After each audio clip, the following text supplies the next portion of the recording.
কোনো বন্ধুর একটা বিহেভিয়ার, সে হয়তো একটু মানে ড্রিঙ্ক করে বা স্মোক করে, আর তোমার ওই জিনিসটা পছন্দ নয়, ওকে? তো তুমি কি করতে পারো? তুমি ম্যাক্সিমাম তুমি ওকে বলতে পারো যে দেখ আমার সামনে খাস না, বা তুই নিজে খাওয়া বন্ধ করে দে। কিন্তু সে যদি তোমাকে জোর করতে থাকে যে না ভাই তুইও খা, নাহলে তুই স্মার্ট হবি না, এটা জানার জন্য যে মানুষ কেন খায়, সব কিছুই খেয়েছি একবার করে, কারণ আমার জানার ছিল যে লোক কেন খায়।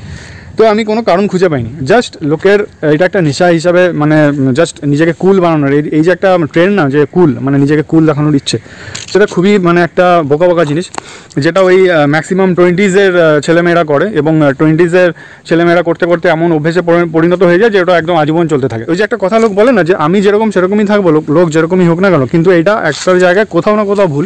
তুমি 10 জনের সাথে আছো এবং 9 জনই ড্রিঙ্ক করে, এবং তুমি একাই ড্রিঙ্ক করছো না। প্রবলেমটা এটা হবে যে ওরা না তোমাকে ঠাট্টা তামাশা করবে তোমাকে নিয়ে। এবার তোমার কাছে একটাই অপশন আছে, হয় ওই গ্রুপটা তুমি চেঞ্জ করো, বা গ্রুপ থেকে বেরিয়ে একা হয়ে যাও পুরোপুরি, আর নইলে তুমি ওদের মতন হয়ে